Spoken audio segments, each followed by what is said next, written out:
welcome to the Orion Bowl 2025 season.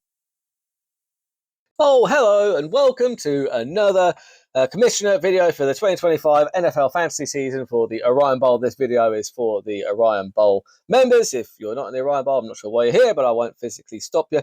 The playoffs are now set. They're set barring a miracle.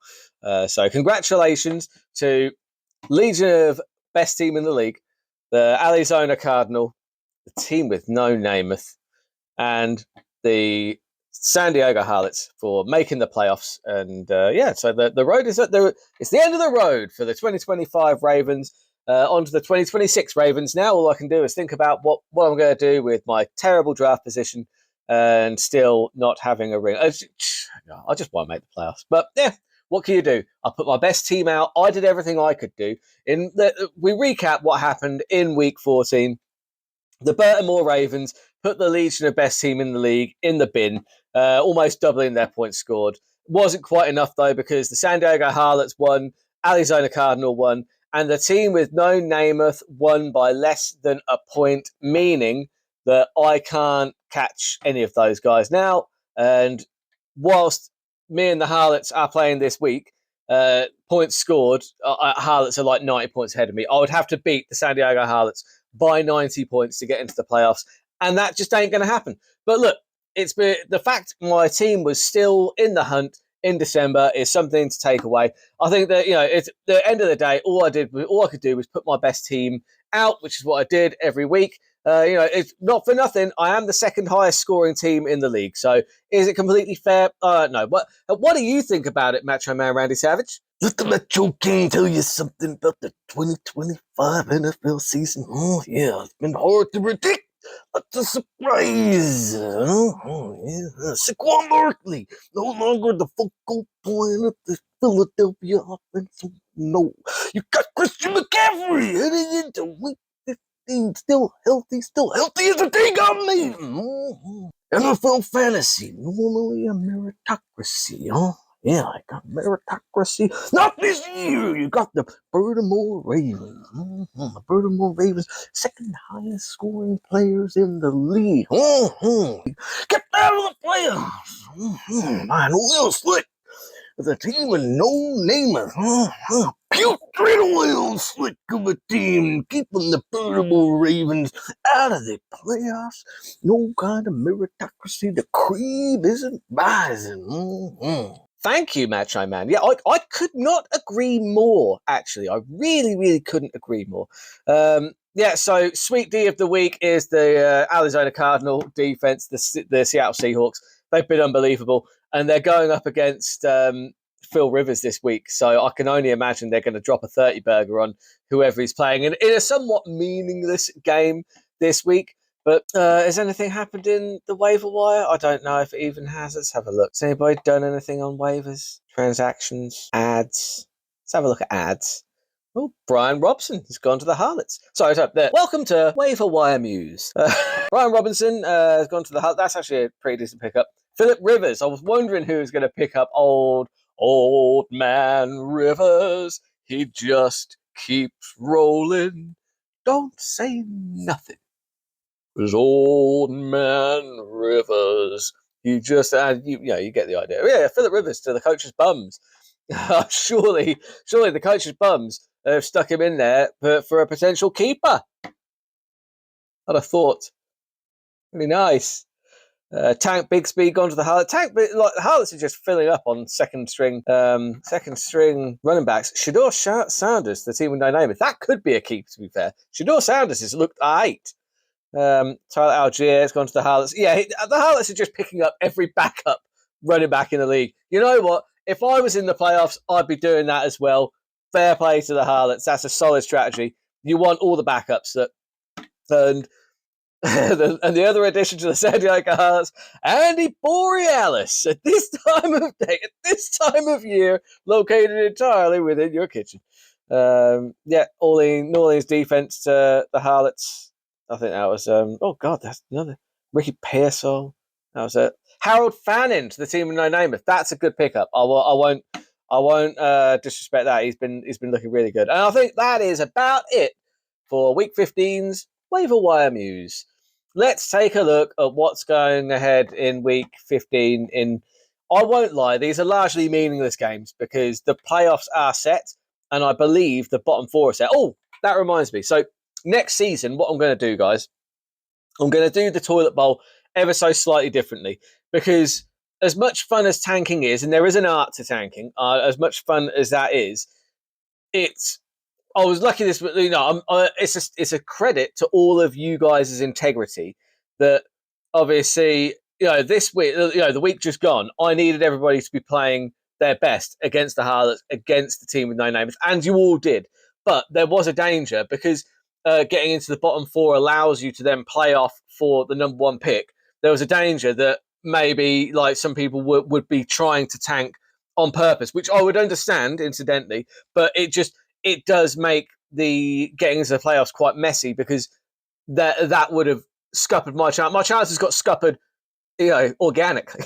My chances were scuppered organically, but I'm just saying there was a point where I was thinking, if some of these guys were tanking, I wouldn't be happy with that because that's going to ruin my chances of getting into the playoffs. So what I'm going to do next season, not this season, next season, because obviously, these need to be brought in at the start of the season.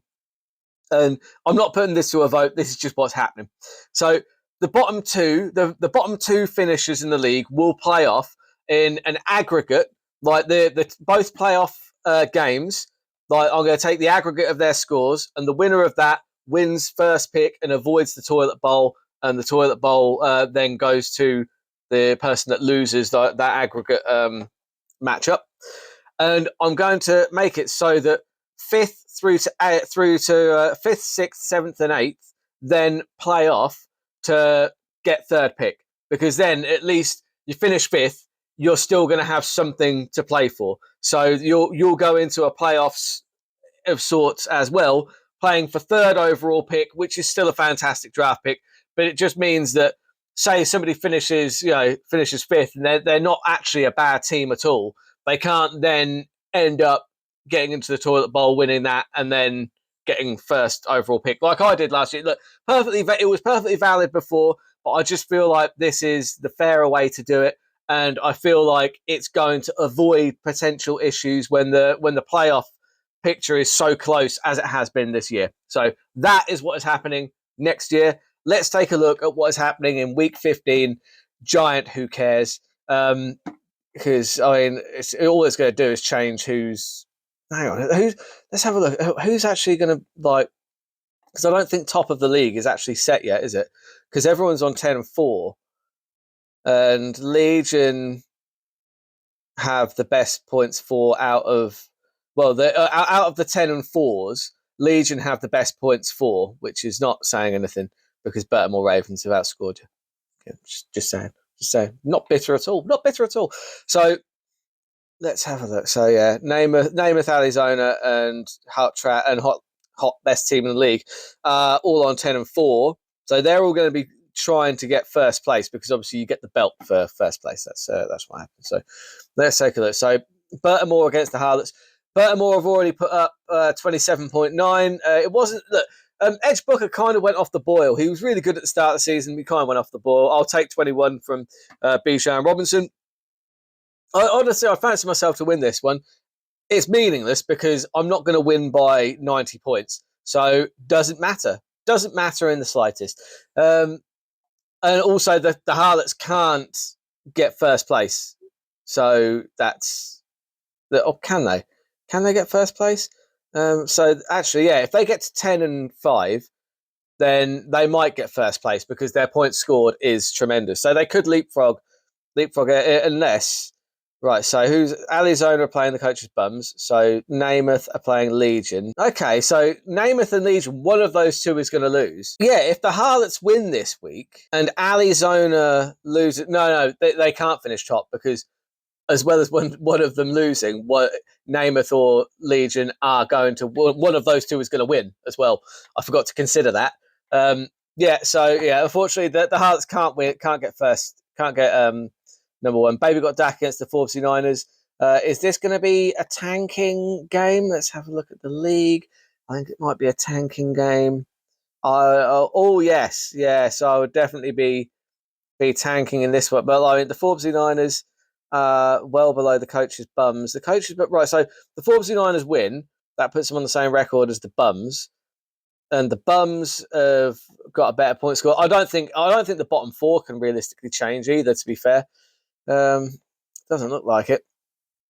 Especially, I mean, the coaches' bums are probably going to lose to the Arizona Cardinal because the Arizona Cardinals got the Seattle defense playing against Phillip Rivers.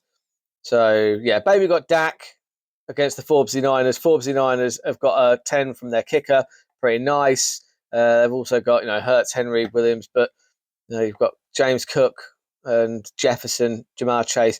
Got a couple of good keepers there, but overall, I think the Forbes Niners probably win that one. And yeah, the coaches' bums probably lose theirs. So depending by how much, if the coaches' bums get absolutely stuffed and the Niners, no, but they want to do the other. I don't know. Who cares?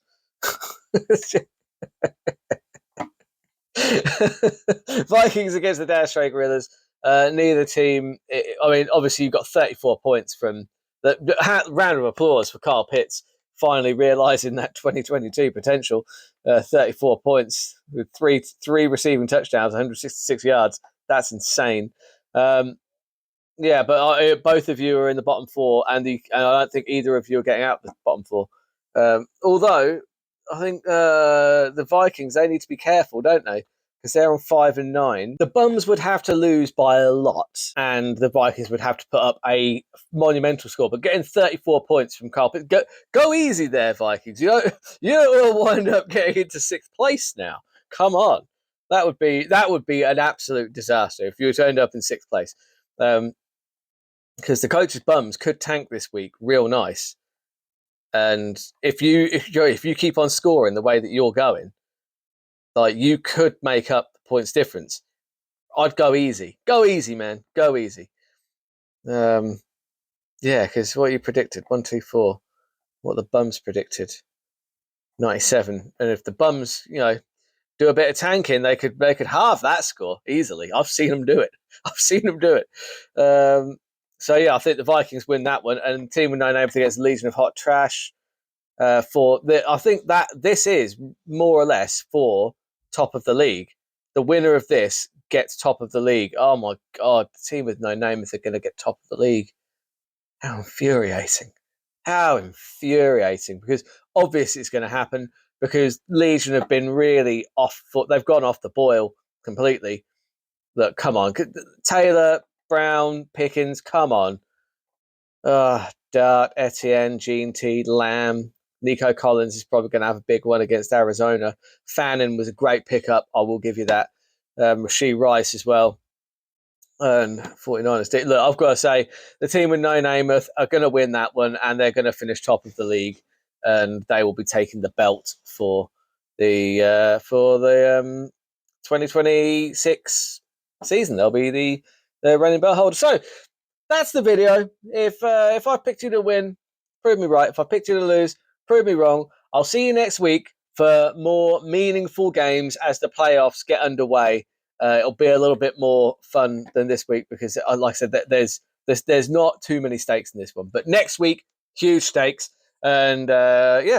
Congrats to everybody that made the playoffs. Commiserations to those that didn't, and good luck to those trying to tank for first pick. See you next week.